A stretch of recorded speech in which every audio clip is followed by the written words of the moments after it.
Shalom, selamat pagi. Hari ini sebelum kita mengawali aktivitas kita, mari kita merenungkan kebenaran firman Tuhan terlebih dahulu. Mari kita berdoa. Hikmat Tuhan ada atas kami ketika kami merenungkan kebenaran firman Tuhan. Langkah hidup kami diatur melalui kebenaran firman Tuhan yang kami dengarkan. Dan kami percaya hari ini Engkau bekerja dalam kehidupan kami, Tuhan. Terima kasih ya Bapa, tuntun kami hari ini ke dalam kebenaran-Mu dan masuk dalam rencana-Mu. Terpujilah nama-Mu Tuhan Yesus, kami bersyukur, haleluya, amin. Bapak Ibu Saudara-saudara, pagi hari ini kita akan merenungkan kebenaran firman Tuhan yang berjudul Mengalami Anugerah Kristus. Ayat firman Tuhan terambil dalam Efesus pasal 2 ayat 8 sampai dengan 9. Firman Tuhan berbunyi demikian. Sebab karena kasih karunia kamu diselamatkan oleh iman. Itu bukan hasil usahamu, tetapi pemberian Allah, bukan hasil pekerjaanmu. Jangan ada orang yang memegahkan diri. Ya Bapak Ibu Saudara-saudara, kebenaran firman Tuhan ini mengajarkan kita bahwa karena kasih karunia kita diselamatkan. Kasih karunia adalah grace, anugerah. Pemberian Allah yang tidak layak kita terima, tetapi kita diberikan anugerah tersebut. Anugerah ini diberikan karena kasih-Nya, bukan karena kita pantas atau layak untuk mendapatkannya. Anugerah berarti keselamatan adalah murni inisiatif Allah, bukan sesuatu yang kita hasilkan sendiri dengan usaha kita. Dalam kitab ini, Paulus menekankan bahwa sebelum keselamatan, kita sudah mati secara rohani di dalam dosa. Jadi, kasih karunia Tuhan adalah anugerah untuk kita dapat menikmatinya karena Allah sendiri yang memberikannya kepada kita. Dikatakan bahwa oleh iman itulah kita diselamatkan. Jadi sekali lagi, ayat ini adalah sebuah pengingat bahwa keselamatan bukanlah hasil dari apa yang kita lakukan, tetapi murni anugerah Allah terhadap hidup kita. Anugerah sekali lagi adalah pemberian cuma-cuma yang diberikan kepada kita yang tidak layak, sebagai tanda kasih Allah yang besar kepada umat manusia.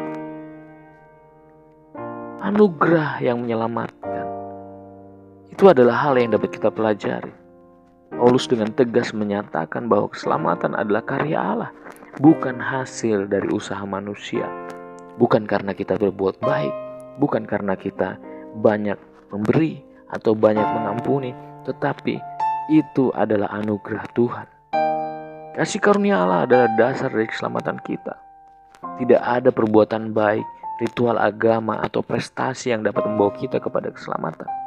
Tetapi sebaliknya, Allah mengaruniakan keselamatan sebagai hadiah kepada mereka yang percaya. Iman adalah sarana untuk menerima anugerah ini. Tetapi iman itu sendiri juga adalah anugerah dari Allah. Jadi sudahkah Anda menyadari bahwa keselamatan Anda adalah murni pemberian Allah? Apakah Anda masih merasa bahwa usaha mencari pengakuan Allah melalui usaha Anda sendiri? Penerimaan Kristus melalui iman itu juga adalah menjadi langkah pertama dalam kita menerima anugerah Allah. Iman ini bukan hanya sekedar percaya dalam pikiran, tetapi kepercayaan penuh bahwa Yesus Kristus telah menyelesaikan segala sesuatu yang kita butuhkan untuk diselamatkan. Iman berarti mengandalkan Dia sepenuhnya dan menyerahkan hidup kita kepadanya. Dengan iman kita diampuni, dibebaskan dari dosa, dan dilahirkan kembali. Kemudian yang ketiga adalah hidup yang dipenuhi oleh anugerah. Orang yang telah menerima anugerah Allah tidak lagi hidup untuk dirinya sendiri. Hidupnya dipenuhi rasa syukur dan sukacita yang meluap-luap di dalam dirinya. Ia sadar bahwa segala sesuatu yang dimilikinya adalah pemberian Allah. Tidak ada ruang untuk kesombongan, karena semua adalah hasil dari kasih karunia Tuhan. Jadi, mari hidup kita harus dipenuhi oleh anugerah Tuhan. Tidak hanya sekedar kita menerima Kristus, menerima anugerah yang menyelamatkan, tetapi juga hidup kita harus dipenuhi oleh anugerah Tuhan. Menerima anugerah Allah adalah awal dari perjalanan iman. Allah memanggil kita untuk menjadi saluran anugerahnya bagi orang lain.